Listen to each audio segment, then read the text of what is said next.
Here we are rolling out and on our way.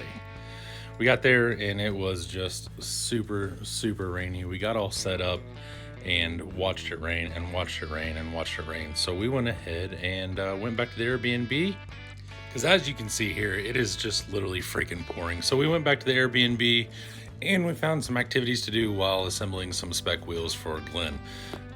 Then the next day we got up, we went trailing with our TF2s. We went to Trail 2 and just kind of roamed around. So here's a little bit of footage of that. Yeah. And then I want to do the proper thing.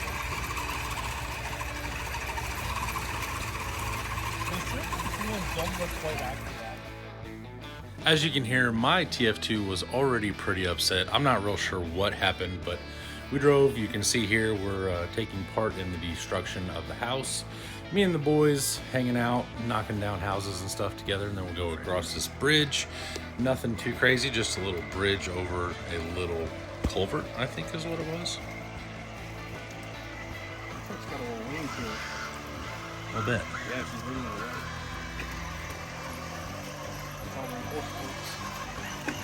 way. Is it though?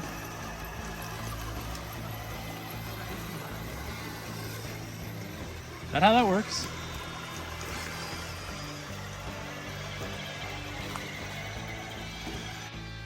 We came across this little stump in the middle of the trail. Nothing too crazy, like this is just a normal little driving trail. And as I come over, you'll see Jordan go over for a second, and then you'll see Teleguided, also known as Metric Matt, coming right behind us in the brown dually. I'm not sure what happened, but he yeeted it directly into the back of my TF2. Oh, Jesus! No. I apologize for that. I don't care. It's fine. I just drug it against a bunch of trees. It's okay. Oh, no. When it came down, it just went blast Matt's ass. Is your truck cool? Yeah. Okay. But previously in the woods, I lost my front bumper. We looked over both trucks. He was missing a couple parts like his snorkel and his grill guard, but my truck was fine, and we just kept on rolling on out. So shortly after that, I realized that the rear ring and pinion was toast, and I finished the rest of the trail in front-wheel drive. We got back and made sure the canopy was all set up with my new banner, and then I went down to see Bob at Vision RC. I got to pet the dogs, check out the new wheels, and then I looked at these BTC 10th anniversary wheels. If you don't know Bob, go check out Vision RC whenever you get a chance. Shortly after that, I got this message from my friends at Cookville Hobbies. It turns out they had a truck that they wanted to donate. They gave a element based with a van body to Appalachian RCs for Kids, so they walked that over to Glenn after they got done showing it off. Then as you can see, we basically watched it rain for a little while longer, and it was just nasty. There were people already getting stuck, and you're talking about Friday afternoon. At some point in time during the day, this little thing showed up. This is a 6-week-old Arctic fox that someone is domesticating. So cool. This is Saturday morning. The mud has actually moved about 3 to 4 feet outside of the canopies and just getting worse. We got bored, so I decided to take a walk. This is the Crawler Cult tent. They had just dropped a new shirt, so they had a cool banner, and you can kind of see that everything was getting just progressively worse. And now I am walking over to the middle of the vendor area. It's kind of up on a hill, but as you can see, there's just standing water. And the other side of the vending area was even worse. There was mud all the way across already. And then I went to go see my friend Austin over at Carbon Works.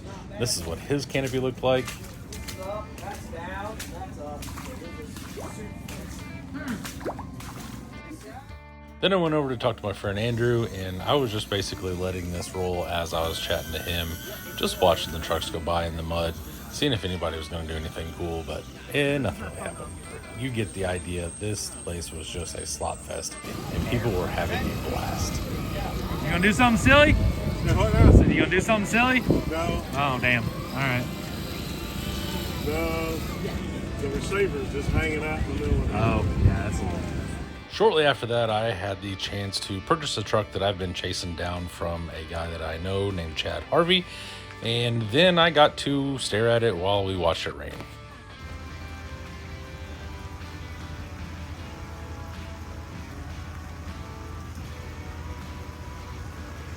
Shortly after that, this guy donated a bunch of parts for the Appalachian RC for Kids, so that was super cool. The Canadian being Canadian and being nice and bringing us snacks was super cool. What you doing? Snacks for the boys. Do what? Snacks for the boys. Yeah. Canadian niceties. After talking to him on the phone and a bunch of emails over the last couple years, I finally got to meet Dan from VP in person. Shortly after that, I worked out a deal on the sister to my Merchant Metal Fab Pajero build, so now I own both that are made. We found a frog.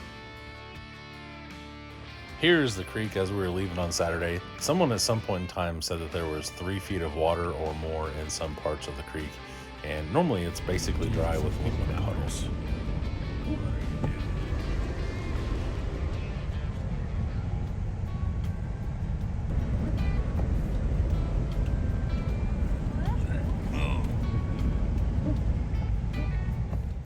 This is on Sunday. We went to Kroger and people were asking us what the weather was like, and we didn't have a clue because we were in Kroger. Sunday I made picture day, so here I am with the crawler quilt guys. Glenn and I bought a truck and then immediately gave it away to this lucky little girl. She was super freaking happy. Glenn ended up doing a couple more giveaways. This little dude won a cool Stampede. This was the middle of my canopy on Sunday. Oh my God, look at all the worms. New Reefs tires. Had to get a picture with my dude Bob from Vision. He has been so good to me, and I thoroughly appreciate all of his support and his friendship. Jordan and I basically crouched down in the mud and got Glenn to actually look tall. This is me and Chief Runs with Scissors from DR Custom Wiring. Dustin is awesome, so check him out for all your wiring and cable needs. As we were wrapping up, we went over to the VP canopy to say our goodbyes to Dan. It'll be a minute until we see him again, and then we also talked to Hemi Storm. Glenn gave away another TRX4 Bronco to a lucky little kid. This dude was freaking stoked. This little girl won a pair of wheels, I believe, custom coated by Rusty Customs.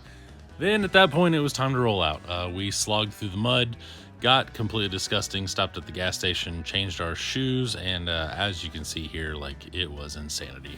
So I want to thank Joe and Sue for having us out and everybody else that helped, and I cannot wait till Rocktober and BTC 26. Thanks for watching. Love you. Bye.